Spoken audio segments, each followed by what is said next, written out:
Got it. Hello and good afternoon to Verona. How are you today? I'm good. How are you? I'm okay, thank you. What's the weather like in Canada this afternoon? So today in Montreal, it's sunny. It's a nice 20 degrees Celsius. So yeah, it's springtime is here. Yeah. Yes, well, it's this evening when this is going to be broadcast in Johnstown, and it's yes, it's quite a summer's evening here in Birmingham. So, can you tell me when when did you become a singer? I would say I've always been a singer. Like as a kid, I was singing all the time over the movies, the music videos I was seeing over the radio, and uh, and then I started the choir in elementary school, singing classes, piano classes, everything. So my parents noticed it pretty young that I was into music after after trying a bunch of activities on me that didn't stick. So when I got into music, it just was so natural.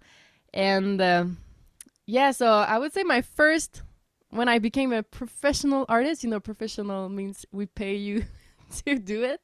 So I got my first paid gig at 14 years old. So I was like, woohoo, now I'm a real singer.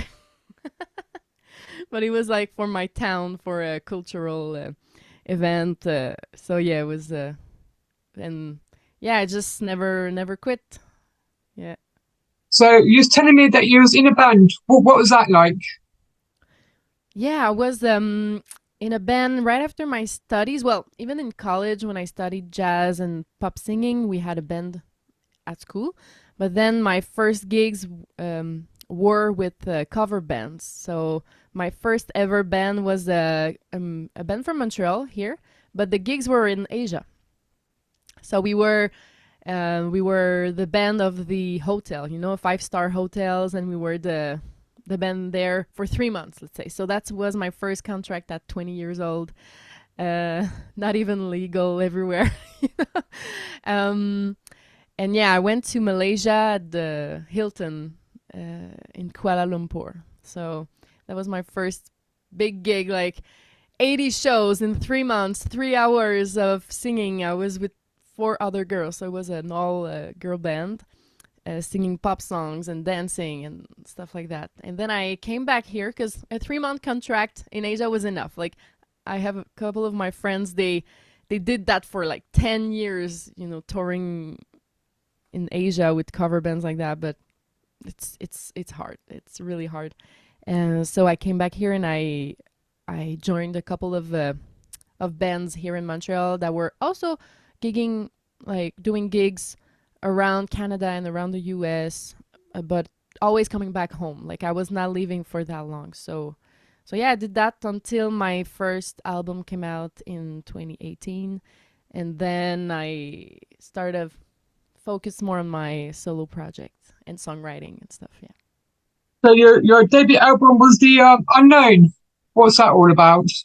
In the unknown, yeah, that's about my life as an artist. Really, it's like the anxiety, not knowing where I'm going and what, not knowing the path, which path to take to to succeed in this career. And yeah, I have no love songs on that album. So it was a darker one, and I was really inspired back then by Florence and the Machine and a lot of other artists from the UK, Sam Smith, Elton John for sure, um, Adele. So a lot of those artists were all from the UK. So that's why in 2019 I just took a trip in the UK and said, okay, let's find a booker because my album is out and it doesn't fit here in Montreal because Montreal was not in that same vibe. It was a lot of rap, a lot of hip hop and stuff like that. I was like, nope, that's not me. Let's head to Europe. And I found one, and we were supposed to work together in 2020. Me being the first act of one of his artists, but well, what happened happened. So yeah, 2020 was hard, not being able to do my dream. So yeah, after 2 years of pandemic, I kind of uh, rethink a bit. Yeah, what I wanted to do, because my album was so In the Unknown was so dark. It was really dark. Like when I was performing it during a show, everybody's sitting, listening, crying. Mm. Emotional album. Yes, it's there are some songs really high energetic. At the end, I have like a gospel inspired song. So at least the end of the show, people stand up and clap and sing. But the whole show, it's like really, really deep. So when the venues started opening back during the pandemic, I performed the album here in Montreal in a couple of venues and I liked it. I liked it, but then I thought to myself, I'm kind of missing being a pop singer. You know, when I was in my cover bands, I missed the dancing, I missed the partying, and the always happy songs and getting people just super happy, especially after pandemic. It's like an after war, you know. So we need more positive songs. And then I found in my cell phone archives, I found a song that I wrote right after my trip in the UK in 2019. I wrote the best is yet to come, because I thought that the best was coming back then. So it's kind of that song is like a permanent, like I saw the future, you know. I But 3 4 years in advance, the worst didn't happen yet. It was about to happen, and then we could like. So I found it in last year in 2022. I found my phone. Oh my god! I had written this pop song that didn't fit my album, so I just left it. You know, didn't fit the vibe. So I was like, okay, I want to go into this vibe, this positive vibe, to get people together, to make them happy. I don't want to see people crying in my shows anymore, because I need this good energy. So yeah, so last year I collaborate with a Canadian DJ, Lady Black Ice, and I told her, okay, do the most happy beat you can do on this. Here's my voice. Here are the chords. Everything is ready. Just have fun, and I want people to be happy listening to the song. So yeah, because now it all makes sense. The pandemic is finished. Life is getting back to normal, and the best is yet to come. So yeah, it's kind of a big journey. Yeah. So my first album, I love it. It's really comes from a dark place, and now I'm a new person. Yeah. So is that a piano beside you there? Yeah.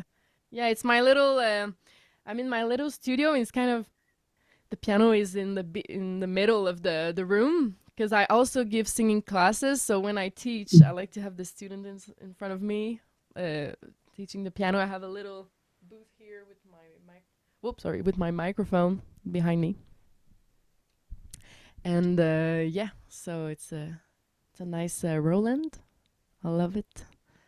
Do you only play the piano, or do you play any other musical instruments? So my first instrument was the piano, and it's still my my instrument of choice all the time. I always write my songs on the piano first, and also I started music production during the pandemic, not having my musicians with me. So I kind of also do the drums on the piano, do the bass lines on the piano, you know, with the virtual instruments in my softwares. So yeah, it's always my favorite tool. But I also play the guitar. I was in a guitar program in high school. No, that's good. Yeah. Um, so I'm going to play your current single, which is The Best Is Yet to Come, very soon on Johnson Sound. So can you tell me, I know we talked about it already, but what is it about? Is it a pop song? Yeah. I mean, it's a pop song because I think it's catchy. And yes, and also pop means it can relate to the most of the people. So it talks about, you know, when you think life is either too boring, like, and in the second verse I'm talking about you keep punching that card 9 to 5, then what's more, you know.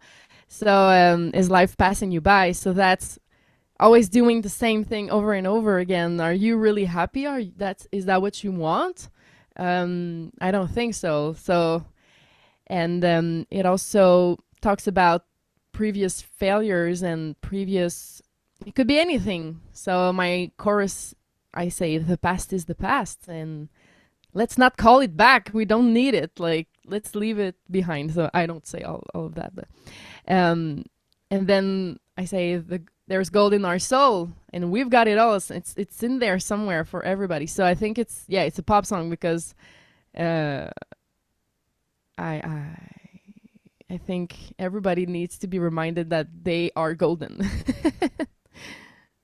Yeah. Are you writing any more pop music or a new album? Yeah.